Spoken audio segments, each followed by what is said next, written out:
sont rentrés dans le bouddhisme, ils boudent l'Église. Donc, on a ces armes-là. On a vu également que la semaine passée, on a vu quoi? On a vu la foi. Que sans la foi, on ne peut pas saisir l'autorité.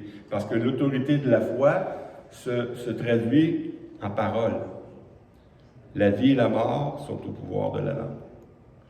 Puis on a vu que si on dit des choses dans la connaissance que Dieu nous donne, elle va s'accomplir. C'est pas qu'on va dire les choses puis on n'a pas eu la connaissance de Dieu puis ça va arriver. Mais on a vu qu'avec différents personnages que, premièrement, Dieu t'a fait connaître ce qui va arriver et il nous demande à nous de proclamer la parole et de dire des choses de la foi sur la chose en particulier. Hein? Si quelqu'un dit à cette montagne, ôte-toi de là, puis s'il ne doute pas, puis croit dans son cœur que cela va arriver, il va le voir ça arriver. Mais il faut qu'il y ait premièrement passé du temps avec le Seigneur, puis connaître sa volonté. Parce que la foi vient de ce qu'on entend. Puis la foi vient de la parole de Dieu. La foi doit commencer où la parole de Dieu est connue. Donc, si ce n'est pas Dieu qui te le dit, quand même tu fais toutes sortes d'imprécations, quand même que tu es bien sincère dans tes affaires, mais Dieu ne te l'a pas dit, c'est pas sûr que ça va arriver. Mais, puis on a vu que pour la parole, c'est quoi? Quand tu dis des choses, tu es en train de prier. Donc, la puissance de la parole, la puissance de la prière s'accomplit. Puis on a vu trois choses, une chose plus rapidement, c'est l'incrédulité qui empêche la parole de s'accomplir. On a vu aussi que je pense que c'est dans Jacques, je ne me souviens pas trop, c'est Jacques qui dit vous ne recevez pas parce que vous ne demandez pas. Mais vous ne recevez pas également parce que vous demandez mal dans le but de satisfaire vos passions. Donc, il y a des raisons pourquoi on ne reçoit pas d'impôts. Et je demanderai à Jean de venir, avant de continuer dans cette quatrième... Alors, j'ai demandé à Jean, parce qu'on a parlé de son témoignage la semaine passée, puis c'est exactement le point qui dit qu'on ne reçoit pas parce qu'on demande mal. Salut. C'est ça, moi, ce que je veux vous partager, c'est... je fais ça, mettons, en bref, j'avais mon frère que... J'ai eu un conflit avec mon frère dans la famille, un gros conflit quand même, on est proche de 17 ans en conflit. Quand je me suis converti, là, j'ai prié le Seigneur, je dis qu'il ramène mon frère, là, je me suis mis à prier, puis je voulais demander au Seigneur, ramène-moi mon frère, tu sais, je veux être en paix. Puis tu sais, là, je lisais la parole de Dieu, puis ça me disait, réconcilie-toi avec ton frère le temps que tu es en marche. Puis ça c'était pesant sur moi, là. Puis là, je priais le Seigneur, je disais, Seigneur, je vais retomber en paix. Juste retomber en paix avec mon frère, là, me semble, je vais l'avoir l'affaire, tu sais, c'était bon. Mais j'ai prié plusieurs années, puis ça restait comme ça. J'ai essayé de voir mon frère, de parler. C'était zéro, il ne voulait rien savoir. À un moment donné, le Seigneur m'a montré que j'étais un égoïste dans mes prières. Que, dans le fond, moi, je priais pour être réconcilié avec mon frère, mais je ne pensais pas à son salut. Puis le Seigneur me l'a vraiment montré, puis là, j'ai dit, hey, Seigneur, je te demande pardon. Moi, je n'ai pas pensé au salut de mon frère. Moi, je pensais, je vais me réconcilier avec mon frère, puis je vais y annoncer le salut après. Ça me semble que ça va passer mieux, là. Mais c'était pas ça le plan de Dieu, là. C'est pas... des fois, on pense qu'on a les mêmes pensées, mais Dieu nous dit que ses pensées, c'est pas nos pensées. Fait que j'ai changé ma prière. J'ai demandé pardon au Seigneur. J'ai dit, Seigneur, je te prie, ramène mon frère, puis j'y annonce ton salut. Puis j'avais partagé ça avec mes frères et mes sœurs dans l'assemblée. On priait. Ça a pris peut-être un an. Une année, j'étais en visite chez ma mère, puis là, je voulais rentrer mon frère, puis il évitait tout le temps mon char, ou peu importe s'il me voyait. Puis là, ça cogne à la porte, il rentre. Puis là, je vois mon frère, il dit, je suis tanné, je te pardonne, je t'aime, puis je veux qu'on continue. Là, j'étais comme... Mais il y a une petite voix qui me dit, annonce mon salut. J'ai annoncé Jésus-Christ, la bonne nouvelle. Une minute après, là, j'ai annoncé le salut, il a accepté le Seigneur. Sa vie a carrément changé. J'avais dit à mon frère, j'ai dit, hey, je vais te donner une Bible, puis tu vas commencer à aller, mais les Nouveaux Testaments, j'en ai toujours dans mon char. J'en ai toujours des évangiles de gens, je vais évangéliser des Pâques. Pourquoi je n'y ai pas donné? C'était comme je ne sais pas pourquoi je n'y ai pas donné. Je n'y ai pas donné tout de suite. J'ai dit, je vais te donner ça. Mon frère dit, parfait. On est parti là-dessus, on était content. Il me rappelait 2-3 jours après. Mon frère dit, hey, mon frère, tu m'as-tu oublié? Tu me donnes-tu qu'est-ce que tu m'avais dit? Je dis, non, je t'ai pas oublié. Mais c'est comme, il avait accepté le Seigneur comme trop vite. C'était, non, ça se peut pas aussi facile que ça. J'ai entendu 2-3 jours, mon frère me rappelait, il dit, hey, tu m'as oublié, mon frère, j'ai hâte de commencer à aller. Là, il dit, vas-tu faire, j'allais la chercher chez vous? Je dis, non, mon frère, je vais y aller. Je suis allé du porter, il a commencé à aller, il m'a demandé un CD de louange. Sa vie a carrément changé, là. Carrément changé. Il a commencé à venir à l'église. Mon frère était à côté de moi, il me tenait sur l'épaule. Peut-être un an après, j'ai eu un coup de téléphone. On était sur l'heure du midi. C'était ma belle-sœur m'appelait pour dire que mon frère était à l'hôpital. Il a pogné un cancer généralisé. Il restait juste 2 mois à vivre. Fait que là, j'ai compris pourquoi, moi, l'importance d'être réconcilié, puis l'importance du salut. Jésus, il est venu, il a fait des miracles, il a fait plein d'affaires, mais il ne faut pas oublier une chose, Jésus, il est venu ici pour sauver premièrement. C'est la première chose, c'est pour sauver. Puis ça, j'ai dit à mon frère, tu sais, mon frère, il disait, je suis content, mon frère, peu importe ce qui arrive, il dit, ça a changé ma vie, puis j'étais content. Mais là, il a pogné un bout de dur, tu sais, à l'hôpital, à un moment donné, un moment de découragement, puis c'est normal, là, tu sais qu'il ne te reste plus grand temps à vivre. Puis là, j'arrive à un moment donné, une journée, là, je le vois qu'il est découragé. Là, je dis à mon frère, je dis, hey, fais-toi-en pas. J'ai dit, il y a des affaires bien pires que ça dans la vie. Là, mon frère, il me regarde, il dit, hey, il dit, j'ai le cancer généralisé, je vais mourir dans pas long, puis tu me dis qu'il y a pire que ça. Je dis, oui, mon frère. Il dit, je me souviens, mon frère, il a dit, vas-y, je t'écoute. J'ai dit, as-tu pensé, mon frère, celui qui meurt sans être lavé par le sang de Jésus-Christ? J'ai vu le sourire de mon frère remonter, le courage il est revenu. Mon frère, la réponse qu'il me dit, il me dit, tu sais, mon frère dit, moi, là, il dit, dans le fond, mes souffrances sont passagères, mais pour ceux qui meurent sans Christ sont éternelles. Wow. Mon frère, il est décédé pendant ses funérailles au salon. Le Seigneur m'a fait un clin d'œil. J'avais des amis que je ne connaissais pas beaucoup de mon frère. Là, ils me donnaient souhaiter sympathie. Là, ils me disaient, hey, ton frère, là, la dernière année, il avait changé. On ne reconnaissait pas ton frère. Il nous parlait de Jésus. Il disait qu'il avait été sauvé. Il nous parlait de Jésus. Là, je dis, hein? Mon frère, il annonçait l'Évangile, il parlait de Jésus. J'étais carrément bouche bée. C'est un beau clin d'œil du Seigneur. Que moi, je pensais, puis je louais le Seigneur parce que même si on s'est retrouvés, on a eu un conflit longtemps, j'ai été peu de temps avec mon frère, mais je louais le Seigneur parce que je vais le retrouver éternellement. C'était vraiment un beau clin d'œil du Seigneur quand il dit ses pensées, c'est pas les nôtres, puis son dessein, c'est pas les nôtres. Fait que des fois, on prie, on demande. Mais des fois, je pense qu'il faut prier nos prières puis les réfléchir pour voir si on est vraiment dans la volonté du Seigneur. Amen.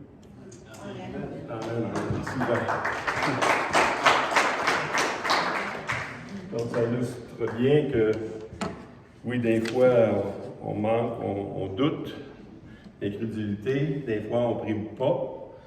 Hein? On peut avoir des choses, mais on ne demande pas. Puis d'autres fois, ben, on demande mal. Pour nous autres. C'est pas pour l'autre. Puis aujourd'hui, on va dans un autre registre qui est « Si je n'ai pas l'amour, je ne suis rien ».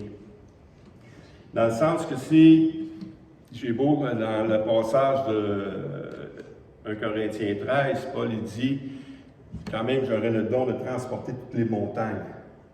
Si je n'ai pas l'amour, je ne suis rien ». Donc, pourtant, tu as de la foi, tu transportes les montagnes. Mais non, si tu n'as pas l'amour qui accompagne le don, puis c'est là qu'on va voir aujourd'hui l'autorité du croyant dans l'appel, dans le ministère. On va voir le ministère de Paul, puis Paul, il y avait un ministère d'apôtre, puis il avait reçu une autorité pour redresser. Il avait reçu une autorité que pas beaucoup de personnes ont dans le ministère. Apôtre, c'est quelque chose. L'habitude d'un apôtre de tous les dons. Tu fais autant l'évangéliste que l'implantation d'église, les dons de miracles, tous les dons sont là.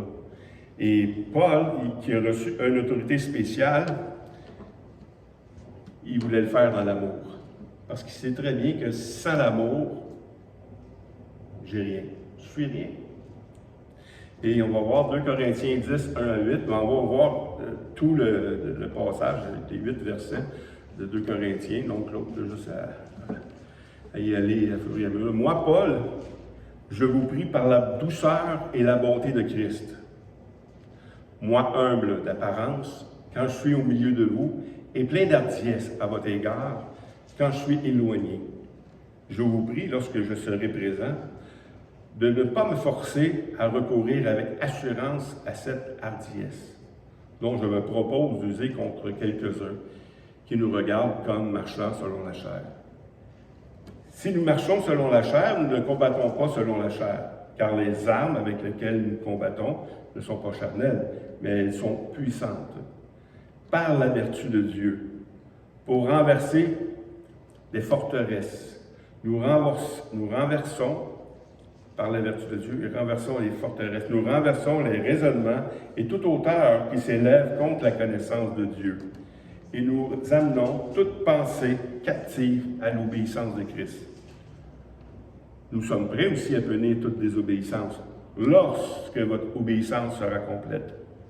Vous regardez à l'apparence, si quelqu'un se persuade qu'il est de Christ, qu'il se dise bien en lui-même que comme il est de Christ, nous aussi, nous sommes de Christ. Et quand même, je me glorifierai un peu de l'autorité que le Seigneur nous a donnée pour votre édification et non pour votre destruction. Je ne saurais en avoir honte. Donc, on voit ici le passage qu'on va voir ce matin. Que Paul, on sait l'histoire de Paul un peu avec Corinthe, c'est qu'il veut aller les voir, mais il y a dans l'Église des hommes durs, des hommes de connaissance également, qui avaient une connaissance des Écritures et qui voulaient diriger d'une manière ferme l'Église. Et Paul, il a envoyé des lettres à l'Église pour les encourager et tout ça, mais il disait souvent, je vais aller vous voir, tu sais. Mais il y a des gens dans l'Église qui disaient, non, Paul, ouais, c'est beau ce qu'il écrit, là, mais quand il est là, il n'est pas, c'est pas fort, tu sais. Il n'est pas aussi solide que qu'est-ce qu'il écrit. Mais Paul ici est en train de répondre un peu à ça, avec l'autorité qu'il a reçue. Et puis on va voir un peu ces choses-là. La douceur, si je n'ai pas l'amour, je ne suis rien. Et le premier verset, la première partie du verset 1, moi Paul, je vous prie par la douceur et la bonté de Christ. Parce qu'on s'imagine que souvent, quand on est puissant, que ça a une puissance plus pour changer les vies. Puis, je ne sais pas si vous venez d'un milieu comme le mien, mais moi, je viens d'un milieu assez tough. Puis, si tu es un gars de gang, tu es un moteur, par exemple, tu es fort si tu utilises les bras, si tu utilises la force. Hein, c'est là que tu es fort. Mais quand tu deviens chrétien, tu t'aperçois que non, si j'utilise la force, c'est justement parce que je suis faible. Parce que je dois utiliser l'amour, la douceur. Ça, c'est une puissance de Dieu pour gérer les choses. Puis ça change complètement notre conception, nos pensées. Puis on voit que maintenant, c'est plus selon la force, c'est plus avec violence qu'on va être vainqueur. Mais Jésus dit, c'est avec l'amour. On voit dans plusieurs passages, là, comme si quelqu'un fait ça, ben tu réponds-y avec amour, tu sais. Puis c'est avec amour que tu vas gagner ton frère. C'est avec amour que tu vas gagner ton mari. Toutes ces choses-là. Donc, on voit, c'est un nouveau comportement. Il dit, moi, Paul, je vous prie par la douceur et la bonté de Christ. C'est sa bonté et la douceur de Christ qui vit en moi qui doit changer. Plus ma douceur, c'est même plus moi, ma personnalité qui a vécu des choses, mais je dois vivre pour Christ maintenant. Puis la bonté et la douceur de Christ doit produire du fruit. Elle va produire du fruit.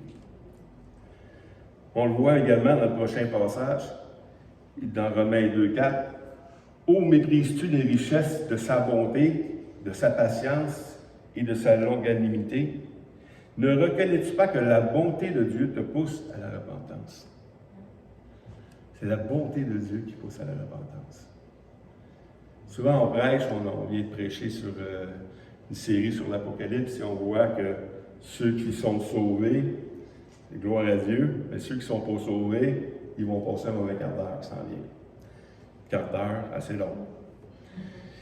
Et puis, souvent, on a tendance à prêcher, écoute, par la peur, tu sais, tu vas aller en enfer. C'est correct. Parce que pour prêcher une bonne nouvelle, on est obligé de dire c'est quoi la mauvaise. Sinon, la bonne nouvelle n'a aucun sens. Elle n'a pas de poids. Mais c'est toujours par la bonté de Dieu. C'est elle qui nous pousse à la repentance. Luc 17 à 19. Parce qu'on a parlé la semaine passée de guérison, on a parlé des miracles également. Hein? Il y a des choses qui se produisent avec la parole. Jésus, prenant la parole, dit « Les 10 n'ont-ils pas été guéris? Et les 9 autres, où sont-ils? Ne s'est-il trouvé que cet étranger pour revenir et donner gloire à Dieu? » Puis il lui dit « Lève-toi, va, ta foi t'a sauvé. » Il y a 10 lépreux qui étaient là. Jésus les a guéris, tous les 10, allez vous montrer. Puis en s'en allant, les 10 étaient guéris. Mais sur les 10, il y en a seulement un qui a compris l'amour de Dieu. Donc, c'est quelque chose. L'amour de Dieu, c'est tous les miracles que Jésus a faits sur la terre. C'est marqué qu'il n'y a pas un livre qui pourrait contenir tous les miracles que Christ a faits. Les miracles que Christ a faits, s'il y en a un qui a fait les choses pour des bonnes raisons, c'est lui. Puis tous ceux qui ont été guéris, c'est une démonstration de l'amour. Puis sur ceux qui ont été guéris, il y en a combien qui ont suivi le Seigneur? Pas beaucoup. Pourtant, c'est une manifestation d'amour. Il faut absolument démontrer l'amour, mais encore plus avec le ministère de la parole. Quand tu donnes de l'amour avec la parole de Dieu, tu démontres l'amour de Dieu pour les gens. Ça reste. Oui, il peut y avoir des guérisons parce que le Seigneur a dit « Allez prêcher ma parole ». Puis, quand vous allez prêcher ma parole, je vais confirmer votre parole par des signes, des miracles, des prodiges, c'est correct. Mais prêche premièrement la parole. Puis en prêchant la parole, il y a des choses qui s'accomplissent. Deuxième partie du verset 1 et 2. « Moi, humble d'apparence, quand je suis au milieu de vous, et plein d'hardiesse à votre égard, quand je suis éloigné. Je vous prie, lorsque je serai présent, de ne pas me forcer à recourir avec assurance à cette hardiesse dont je me propose d'user contre quelques-uns qui me regardent comme marchant selon la chair. » C'est quelque chose de voir que moi, humble. Le mot humble ici, ça s'apparente dans d'autres versions, c'est marqué timide. Je suis timide. Je suis intimidé. Je suis à cause des paroles.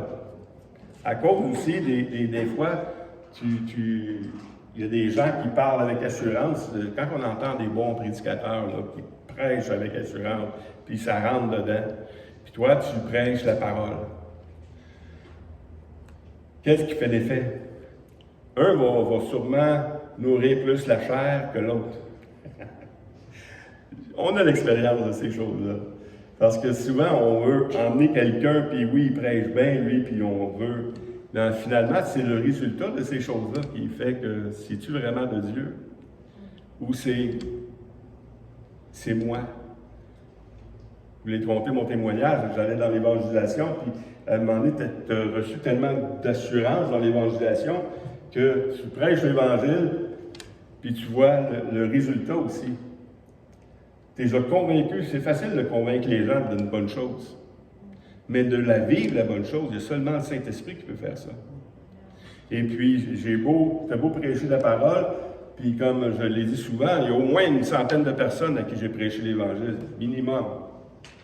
Sur ces 100-là, il n'y en a pas 8 qui se sont fait baptiser. Puis sur ces 8-là, je ne suis pas sûr qu'il y en a encore 2 qui suivent le Seigneur. C'est quelque chose. Quand tu regardes le résultat par la suite, Jésus dit, je veux que vous portiez du fruit et que ce fruit demeure. Donc, le fruit qu'on va porter, c'est par le Saint-Esprit qu'on va le porter, pas par nous-mêmes. C'est pas parce qu'on est bon, parce qu'on est puissant dans ce sens-là. Mais la puissance de Dieu, on va le voir, c'est l'amour. Il faut que ça pénètre profondément dans le cœur de la personne pour renverser toutes ces choses-là. 2 Timothée 1, 6 à 8. Vu que Paul était timide, pourtant Paul le savait, il disait à Timothée, il dit, c'est pourquoi je t'exhorte à ranimer le don de Dieu que tu as reçu par l'imposition des mains, de mes mains. Car ce n'est pas un esprit de timidité que que Dieu t'a donné, que nous a donné, mais un esprit de force, d'amour et de sagesse.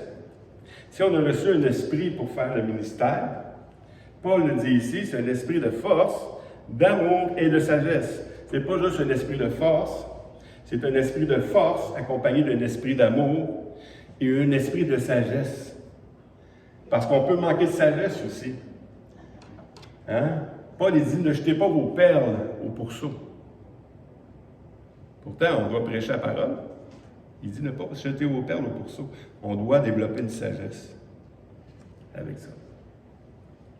2 Corinthiens 10, pour voir qu'est-ce que les gens disaient de Paul. 2 Corinthiens 10, dit, car dit-on, ses lettres sont sévères et fortes, mais présent en personne, il est faible. Et sa parole est méprisable. Wow! Pourtant, si moi, j'avais à choisir un pasteur, je pense que je prendrais Paul.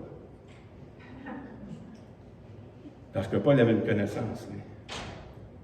Puis même si ce qu'il dit de la chair ou en personne, il le dit avec amour, c'est pas une faiblesse. C'est une puissance de Dieu. Il faut être touché par Dieu pour dire les choses. Je me souviens, un jour, je prêchais la parole à un ami, puis j'y allais avec conviction, puis verset après verset, puis c'était... Puis à un moment donné, mais je commençais à être fatigué, fait que j'ai commencé à y compter mon témoignage. De l'amour de Dieu pour moi. Puis c'est ça qui l'a touché. Il dit, tout ce que tu me disais avant, ça ne me disait rien. Mais ce que tu me dis là, ça me dit quoi? Parce que c'est quelque chose que tu as vécu, tu as connu quelque chose. Tu n'as pas juste connu une information, tu as connu quelque chose de vrai. Tu as connu l'amour réel de Dieu dans ta vie. C'est ce qui a transformé ta vie. C'est exactement comme ça que Paul pouvait prêcher. Paul vivait la vérité avec Christ, vivait une vraie vie, vivait la vie chrétienne dans l'obéissance. 2 Corinthiens 13, encore dans Corinthiens, on va souvent dans Corinthiens, mais Paul il parle aussi de l'autorité qu'il a reçue. Car nous n'avons pas de puissance contre la vérité, nous n'en avons que pour la vérité. Nous nous réjouissons lorsque nous sommes faibles, tandis que vous êtes forts. Et ce que nous demandons dans nos prières, c'est votre perfectionnement. C'est pourquoi j'écris ces choses étant absent, afin que présent, je n'ai pas à user de rigueur, selon l'autorité que le Seigneur m'a donnée, pour l'édification et non pour la destruction. L'édification et non la destruction. Paul, il a reçu toute autorité. Puis quand tu reçois une autorité comme Paul l'a reçu, c'est aussi pour la correction. Vous savez qu'il y a une discipline qu'on néglige beaucoup dans l'Église. Quand quelqu'un fait quelque chose contre, puis qui pourrait amener un désordre dans l'Église, souvent, on n'use pas de discernement, on n'use pas de sagesse, et on veut être bien gracieux. Mais le péché produit une racine dans l'Église. Puis ça aussi, c'est l'autorité du Seigneur, que le Seigneur nous donne à ceux qui ont des ministères comme Paul, de redresser les choses. Et Paul ici, il dit, je veux pas aller là, mais si vous m'obligez, je vais y aller. Dans Jérémie 1, 9 à 10, il nous dit que puisque l'Éternel étendit sa main, me toucha ma bouche, Et l'Éternel me dit, voici, je mets mes paroles dans ta bouche. Regarde, je t'établis aujourd'hui sur les nations et sur les royaumes pour que tu arraches, pour que tu abattes, pour que tu ruines, pour que tu détruises, pour que tu bâtisses et que tu plantes. Souvent, quand tu as un ministère comme ça, tu dois en briser des choses des fois. On vient de différents milieux et on doit briser souvent un enseignement que tu as reçu. Puis ça nous dérange, ça. Honnêtement, c'est tout. Oh, ça, j'ai vu. Pourquoi tu me dis ça, tu sais? Puis ça change quoi que je crois ça ou que je crois pas ça, tu sais? Mais la parole de Dieu, des fois, quand tu veux enseigner quelque chose, quand tu veux redresser une situation, souvent, tu dois user avec la parole pour défaire ces croyances-là. Puis quand tu défais ces croyances-là, ensuite, tu peux construire. Je ne sais pas s'il y en a qui font de la rénovation ici, de la construction. C'est toujours plus facile de construire quelque chose de neuf que de rénover. Parce que quand tu rénoves, il y a toujours quelque chose que tu n'as pas pensé, que l'autre a construit tout croche, puis là, tu es obligé de partir du tout croche pour redresser quelque chose. C'est pas facile. Des fois, là, au lieu de rénover, là, ça va être bien plus facile quand on met ça à terre et on recommence. Tu sais. Mais c'est un peu ce que Jérémie ici dit, ce que Dieu dit à Jérémie. Je t'ai donné une bouche, j'ai mis des paroles dans ta bouche pour que tu détruises, hein? Pour que tu, dans Jérémie, pour que tu arraches, pour que tu abattes, pour que tu ruines, pour que tu détruises, pour que tu bâtisses et que tu plantes quelque chose de nouveau maintenant. On le voit aussi dans nos vies personnelles. Il y en a qui vivent des choses difficiles. Heureusement, dans notre église, on n'a pas beaucoup de ces gens-là. Mais il y a des gens qui sont écœurés de vivre la vie chrétienne parce que ça aboutit à rien, tu sais. Mais le Seigneur, il dit, ben, il va falloir que tu apprennes à semer autrement. Parce qu'on récolte, c'est ce qu'on a semé. Puis si tu es tanné de vivre ce que tu vis, là, ben, bâtis autre chose. Sème autrement. Va gratter un peu la terre, là, puis sème autrement dans ta vie, puis tu vas voir que le résultat va être différent. Et c'est ça qu'on doit faire. Le verset 3 et 4 de notre passage de Corinthiens. Si nous marchons dans la chair, nous ne combattons pas selon la chair, car les armes avec lesquelles nous combattons ne sont pas charnelles, mais elles sont puissantes. Par la vertu de Dieu, pour renverser les forteresses, nous renversons les raisonnements et toute hauteur qui s'élève contre la connaissance de Dieu, et nous amenons toute pensée captive à l'obéissance de Christ. Wow, ça, j'aime ce passage-là. On a vu les armes du Seigneur, on a vu l'autorité avec laquelle Dieu nous a donné un ministère, comment Dieu nous a donné la liberté de combattre contre le péché. Mais ici, il dit, comme on a vu dans la première étude, hein, enlève premièrement la poutre qui est dans ton œil, puis après ça, tu vas savoir comment enlever la paille qui est dans l'œil de ton prochain. Puis là, on est rendu à l'œil de ton prochain. Là. Il dit, les armes qu'ils nous ont données, c'est pour combattre, elles sont puissantes pour renverser les forteresses. Nous renversons les raisonnements et toute hauteur qui s'élève contre la connaissance de Dieu. Et nous amenons toute pensée captive à l'obéissance de Christ. Le ministère de la parole, c'est ce ministère-là. Quand tu amènes, tu dois briser premièrement des tours de raisonnement. Dans les tours de raisonnement, on nous montre que quand on bâtit une tour, forteresse, si tu veux rentrer là, il faut que tu trouves la faille. Parce que si tu n'as pas de faille dans la tour, tu ne peux pas la détruire. Tu ne peux rien faire. Puis ici, il nous parle de tour de raisonnement. Je ne sais pas si ça vous est déjà arrivé de parler avec des gens qui ont une tour de raisonnement contre Christ. Mais il y a toujours une faille. Il y a toujours une faille. Nous, on ne peut pas la connaître. C'est spirituellement qu'on peut voir ces choses-là. C'est pour ça que quand on va évangéliser, on demande, Seigneur, c'est quoi que tu veux pour lui? C'est pour ça qu'on doit, le Seigneur nous envoie vers des gens qu'on doit Seigneur, je n'ai pas l'intelligence, moi, pour voir dans le cœur des gens. Toi, tu peux me donner où est-ce qu'elle est la faille, pour qu'on puisse mettre là. Puis si tu trouves la faille, le mur de raisonnement va tomber. Puis là, tu vas pouvoir prêcher l'Évangile. Puis là, tu vas pouvoir emmener toute pensée à l'obéissance de Christ. C'est quelque chose. En passant, Facebook, ça aide d'avoir les cœurs.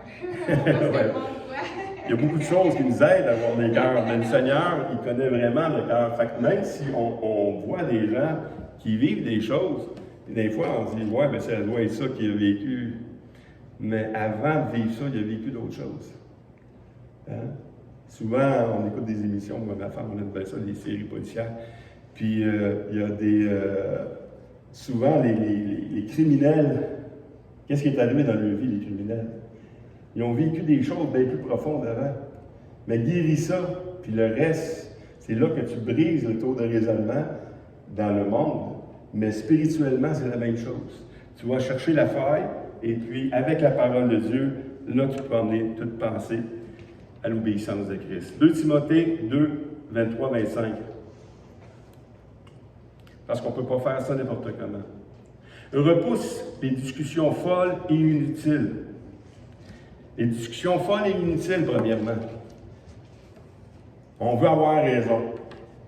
Donc, on va essayer de combattre dans le raisonnement de l'autre. Puis ça nous amène souvent dans des discussions folles. Ça n'amènera rien. Parce qu'on n'y va pas avec le cœur. On n'y va pas avec le Seigneur. Repousse les discussions folles et inutiles, sachant qu'elles font naître des querelles. Or, il ne faut pas qu'un serviteur du Seigneur ait des querelles. Il doit au contraire avoir de la condescendance pour tous, être propre à enseigner, doué de patience. Il doit redresser avec douceur. Redresser avec douceur les adversaires dans l'espérance que Dieu leur donnera la repentance pour arriver à la connaissance de la vérité. La douceur. C'est dur, ça. Parce que quand il y en a un qui ne veut pas comprendre, à un moment donné, ça te tente de dire, bon, tu sais, arrange-toi avec tes problèmes, tu sais. Mais ça prend, il y a aussi de la patience. La patience, ça vient de l'amour, ça.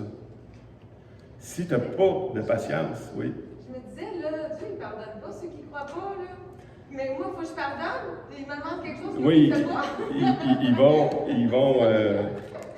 Ils vont subir une condamnation, eux autres. C'est pour ça qu'on doit avoir encore plus de compassion pour eux autres. Parce qu'ils ne savent pas. Si Dieu ne pardonne pas, pourquoi moi? On doit pardonner.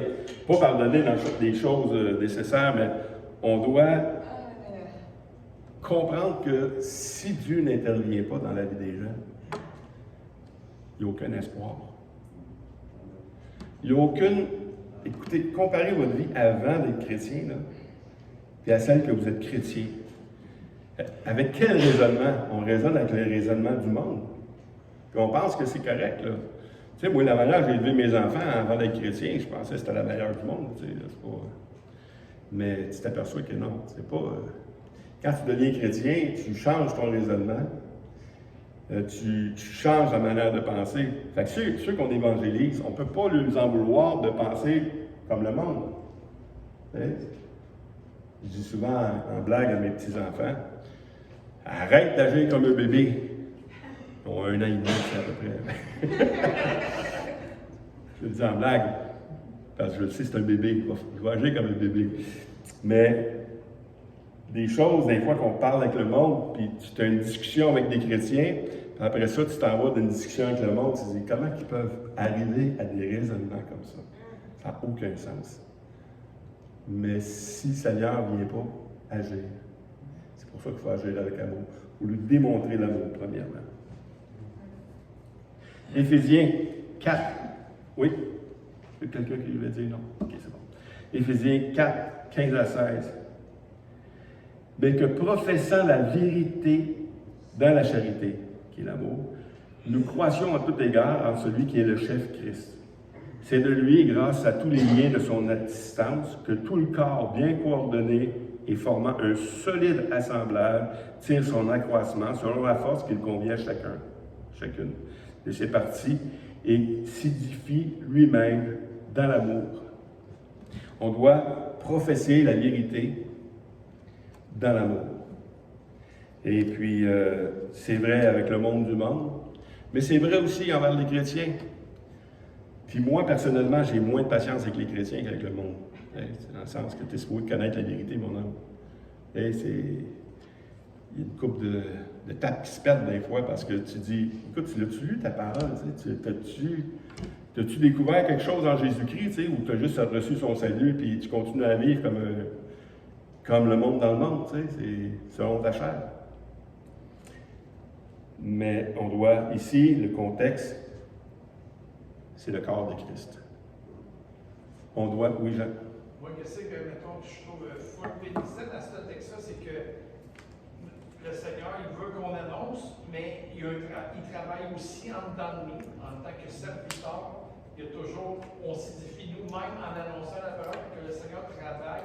On voit à l'œuvre le Seigneur en nous-mêmes, en les autres. C'est peut-être le Seigneur qui glorifie dans nous. Le Seigneur travaille constamment en nous, puis avec ceux qu'on annonce la parole. C'est ça.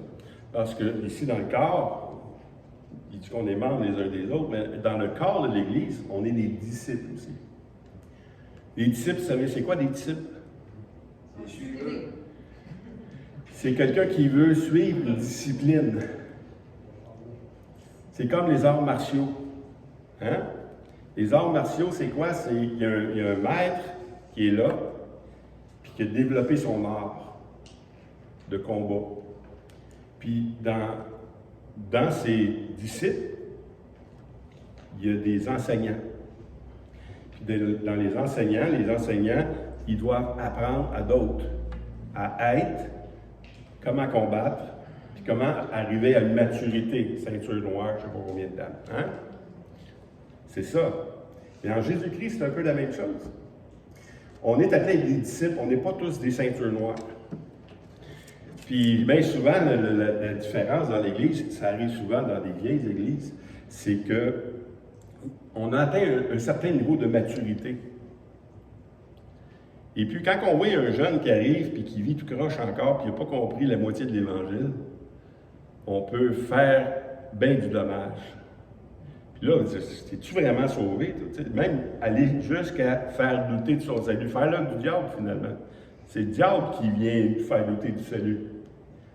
Fait que nous, on doit marcher dans l'amour. Puis même dans les personnes d'une vieille assemblée, même si ça fait 25 ans, 30 ans, 40 ans que tu es chrétien, on n'a pas tous le même niveau de... C'est réel, ça. On est tous sauvés, il n'y a pas de problème. Mais le niveau de compréhension de l'Évangile qui est mis en pratique est différent à chacun de nous. Ouais. Oui? Sur ce que tu viens de dire, ce que je trouve grand de la part de Dieu, c'est que le nouveau venu, il y a quand même une protection de l'Esprit de Dieu qui est sur lui d'une manière assez grandiose. Ce que tu viens de dire là, je l'ai vécu en masse. Puis je me suis dit, j'ai regardé les gens parce que dans ma tête, je les regardais comme ça. Je me disais, wow, lui, c'est des gens. Puis ils m'ont dit des choses vraiment désagréables et méchantes. Puis là, j'ai dit, mais c'est pas grave, c'est pas vrai ce qu'ils viennent de dire. Sauf que ça m'a juste désillusionné sur l'être humain. Ouais. En disant, c'est pas l'être humain que je dois regarder, c'est Dieu. Fait que lui, il marche avec Dieu, c'est ça qu'il a dit, c'est ça qui est rendu. Mais c'est vraiment méchant ce qu'il m'a dit, mais c'est pas vrai, alors j'en tiens même pas compte. C'est pas grave. Moi, je pense autre chose. Puis c'est Dieu qui m'a fait que j'ai pas pu lui en vouloir ou quoi que ce soit, même si j'étais déçu, c'est sûr. C'est ça. Mais puis on a tous vécu ça à un moment donné dans notre marche avec Dieu. Oui, parce qu'on n'a pas tous les mêmes forces. Non. Tes forces, c'est peut-être mes faiblesses. Ouais. Hein? Et puis, tes faiblesses, c'est peut-être mes forces. Donc, je ne peux pas juger ta faiblesse, parce qu'on a besoin les uns des autres pour s'édifier, pour s'encourager à persévérer. Verset 6. Nous sommes prêts aussi à punir toute désobéissance lorsque votre obéissance sera complète. C'est quelque chose, ça. C'est une drôle de phrase. On est prêt à punir toute désobéissance quand? lorsque votre obéissance sera complète. Wow! C'est quelque chose. Parce qu'on a à grandir. On ne peut pas. Tu ne peux pas rester bébé. C'est ça. Si je demande à quelqu'un de venir prêcher ici, je vais m'attendre de lui plus que quelqu'un d'autre, un nouveau qui rentre dans l'Assemblée. Son comportement doit être selon la parole de Dieu. Tandis que l'autre, il commence. Il doit apprendre. Il doit grandir. Donc, quand ton obéissance est arrivée, quand ton obéissance sera complète, quand tu vas avoir arrivé à maturité, là, tu vas pouvoir punir la désobéissance. Il y a une parole de Dieu qui dit « Ne soyez pas nombreux à enseigner, de les juger plus sévèrement. » Ça veut dire quoi, ça? Plus tu as une connaissance, plus que Dieu te donne des choses, plus tu es redevable envers les gens et envers Dieu des choses que Dieu t'a données. Hein? Ceux qui ont reçu juste un talent devaient faire croire son talent. L'autre qui avait reçu 10 talents, bien lui, il fallait qu'il fasse croire ses 10 talents, mettons, il fallait qu'il en gagne plus. Il n'a pas demandé 10 talents de plus à un puis à l'autre. Il a demandé 10 talents à celui qui en avait 10. Il y a des choses comme ça que Dieu fait, puis il y a un jugement qui est plus sévère. Dans 1 Corinthiens, encore c'est Paul, on continue avec Paul dans Corinthiens, 5, 4 à 5, « Au nom du Seigneur Jésus, vous et mon esprit étant assemblés avec la puissance de notre Seigneur Jésus, qu'un tel homme soit livré à Satan pour la destruction de la chair, afin que son esprit soit sauvé au jour du Seigneur Jésus. » Paul est en train de dire, ouais, ben, si je suis obligé d'user d'hardiesse, si je suis obligé d'user la discipline que Dieu m'a donnée, ben, on va livrer cet homme-là à Satan. Livrer cet homme-là à Satan, c'est pas qu'il peut sauver, parce qu'il est en train de dire ici que pour que son âme soit sauvée, il veut vivre dans la folie, bien, qu'il vive dans la folie. Hein? Il valait mieux pas connaître la vérité que de l'avoir connue puis vivre autrement. Il y a des conséquences. Puis Dieu nous fait voir des conséquences. Puis on voit des conséquences dans la parole de Dieu, même celui au début de l'Église, là, comment il s'appelait, celui qui a vendu, lui et sa femme, ils ont vendu un champ et ils ont obtenu un prix. Ananias, Saphira. Est-ce qu'ils ont été punis plus sévèrement que les autres? Ils sont morts direct là. Il y a des punitions que le Seigneur nous donne. Mais s'il agissait de même envers chacun de nous, écoutez, on ne serait pas ici parce qu'on a pris des engagements. Est-ce qu'on a toujours respecté nos engagements? Mais le Seigneur est en train de nous montrer que non, c'est grave de ne pas respecter ses engagements. Puis aujourd'hui, il nous fait grâce, mais il nous dit aussi, va et ne pêche plus. Comme la femme prise en état d'adultère. Il n'est pas en train de dire que l'adultère, c'est plus correct, là, c'est pas... Non, va et ne pêche plus. Puis d'autres passages, il dit, va et ne pêche plus afin qu'il t'en arrive quelque chose de pire, tu sais. On est rendu là. 1 Corinthiens 4, 19 à 21, « Mais j'irai bientôt chez vous, si la volonté du Seigneur, je connaîtrai non les paroles, mais la puissance de ceux qui sont enflés. Que voulez-vous? Que j'aille chez vous avec une verge ou avec amour dans un esprit de douceur? » La parole, souvent, quand on devient... moi, c'est ce qui m'est enseigné surtout au début de ma vie chrétienne, quand j'ai commencé à l'université en théologie. Un des pasteurs que je connais, le premier pasteur que j'ai entendu prêcher, Rémi Gagnon, il me dit, fais attention, Sylvain. Tu vas acquérir de la connaissance. Mais que cette connaissance-là ne soit pas une pierre pour toi. Parce que la connaissance enfle, mais l'amour édifie. Il faut faire attention à ces choses également. Verset 7.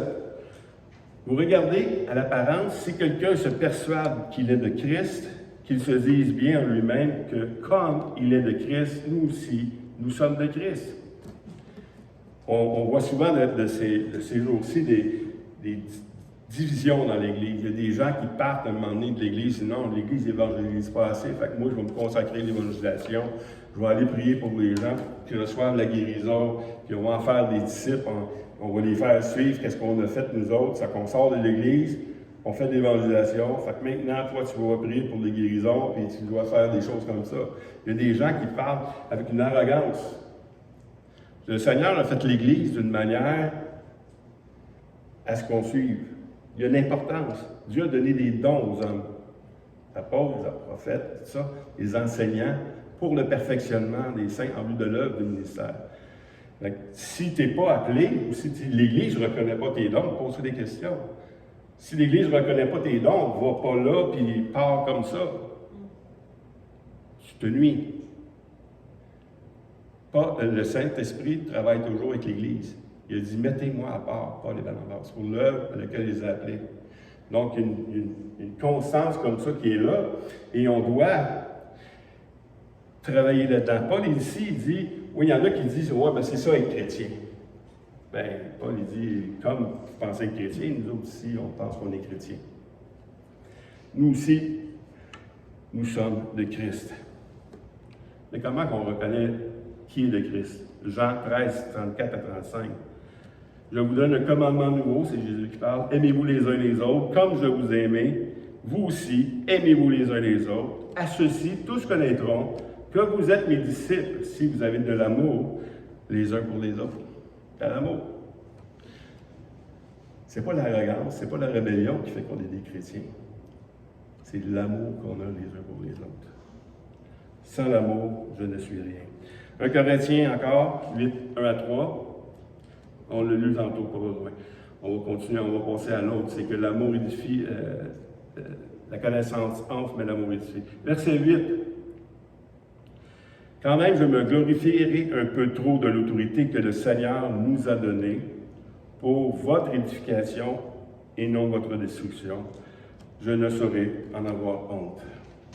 Paul est en train, on a fini avec ce verset-là, en disant que Paul dit, oui, j'ai reçu une autorité, mais j'aime bien mieux bâtir que détruire.